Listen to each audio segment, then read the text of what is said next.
હરિઓમ હરિઓમ હરિઓમ રાધે ગોવિંદ રાધે ગોવિંદ। ભાઈઓ બહેનો માતાઓ દીકરીઓ વડીલો બાળકો જય મહાદેવ જય માતાજી જય ખોડિયાર। 18 વર્ષને મારો આશીર્વાદ પાઠવું છું। આજે બાપુ બગદાણા જઈ રહ્યા છે ગુરુ પૂર્ણિમા। હંમેશ માટે ત્યાં 20 લાખ માણસો હોય છે। હર ડેલી 2 લાખ 2.5 લાખ માણસો સાંજ ને સવાર તો જમે જ છે, પણ આજે 20 લાખ માણસો હશે। સમજી લેજો ભક્તો, બગદાણા જેવું ક્યાંય સ્થળ નથી। આખી દુનિયામાં જાઓ, આખું ભારત ને આખો વિદેશ ફરો, ત્યાં ચૂલા ઉપર રસોઈ થાય છે। બગદાણા આજની તારીખમાં ચૂલા ઉપર રસોઈ થાય, ટેબલ ખુરશી પર તમને જમવા આપે છે। તમારે ઘરે ભોજન ન મળે એવું બગદાણા ભોજન મળે।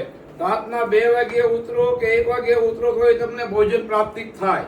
સુવાની સગવડ, ખાવાની પીવાની એક પાવલી ત્યાં લેવામાં આવતી નથી બગદાણા। તમારી ઈચ્છા હોય મુજબ હોય તો દાન પેટીમાં તમે નાખી શકો છો, નકર 1 રૂપિયો ત્યાં લેવામાં આવતો નથી। એ મારા બજરંગદાસ બાપા છે। એ કહેતા હતા કે હું કામ નથી ચલાવતો, મારો રામજી ચલાવે છે, મારો રામની જ્યોત ચાલે છે। જ્યાં શિવ ને મા પાર્વતી શાક બેઠેલા છે। પહેલા અહીંયા બગદેશ્વર ઋષિ છે, 78,000 વર્ષ તપ કરેલો બગદેશ્વર ઋષિએ, 78,000 વર્ષ, અને ઓટોમેટિક લીક નીકળેલી છે, બગદેશ્વર ઋષિ કહેવાય। એક ખાસ ધ્યાન રાખજો ભક્તો, આજ બગદાણા હું જઈ રહ્યો છું। બધા 18 વર્ષને કહું છું, જેને બગદાણા આવવું હોય 29 તારીખે ત્યાં પબ્લિક પુષ્કળ હશે। દર્શન કરવા આવવું હોય તો આવી શકો। આમાં મારો નંબર આપેલો છે, અહીંયા મને ફોન કરશો તો તમને બધી સગવડ કરી દઈશ। એ આપણું જ આશ્રમ છે, એ ખાસ ધ્યાન રાખજો ભક્તો। હરિને હાથ કાંઈ નથી, હરિ કરે તે જ છે, બાકી હરિ કરે એ સાચું છે। રામ રોટીનો ભજન ને ભોજન હોય ત્યાં ભગવાન હંમેશા માટે પ્રાપ્તિ થાય છે। જ્યાં આધાર નથી, જ્યાં પ્રેમ નથી, જ્યાં લાગણી નથી, ત્યાં એ ઘરનું પાણી ન પીવાય। અણભક્તો ખાસ ધ્યાન રાખજો। આ મારે ખાસ કહેવાનું છે કે તમારા 18 વર્ષના માટે હું પ્રાર્થના રોજ કરું છું। તમારા બાળકોને ભણાવો ગણાવો, સારી પોસ્ટ સુધી પહોંચાડો। ઈશ્વર સિવાય તમને કોઈની જરૂર ન પડે, તમારા બધાની તબિયત હેલ્પ રહે, એ મારો બ્રાહ્મણનો આશીર્વાદ છે। આપણી ગાય માતા રોજની 50,000 કતલખાને જાય છે। બધા હિન્દુ મુસ્લિમથી ને એક થઈ જાઓ, એ ગાય માતા બંધ કરાવો। હંમેશ માટે મારી આ જ માગણી રહેશે। આપણી ગાય છે, આપણી માં છે, જન્મ આપનાર આપણી માં છે। આપણી માની હત્યા હિન્દુમાં વધારે થાય છે, ઉત્તરાખંડની અંદર વધારે થાય છે, એ ખાસ ધ્યાન રાખજો। હંમેશ માટે મુસ્લિમ કરતા હિન્દુ ગાયના અત્યારે હિન્દુ બની ગયા છે। એટલે રજપૂતોને દરબારોને 18 વર્ષને મારે કહેવાનું છે, આપણું ગૌ માતાનું કતલખાનું બંધ કરાવશો તો આપણા બધાના સ્વભાવ સારા રહેશે। અને ગાય માં છે, આપણી માતા છે, બધું એમાંથી જ થાય છે, કામદેશ છે। એટલે ખાસ કહેવાનું છે, એક સોસાયટીનો કોઈ પૈસો ખાતા નહીં।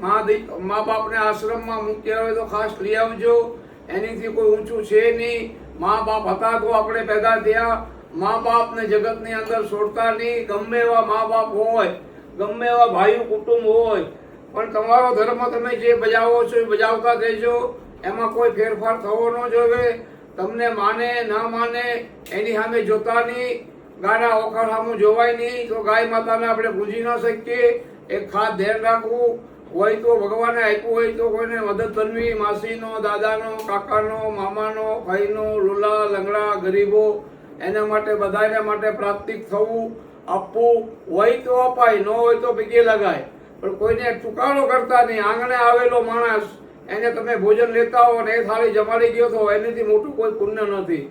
ભગવાનને પૈસાની, અગરબત્તીની, દીવાબત્તીની કોઈ જરૂર નથી। નાવા ધોવાની ભક્તિ થતી નથી। નાહી આપણે શા માટે કે આપણો પ્રેમો ગંધાય નહીં।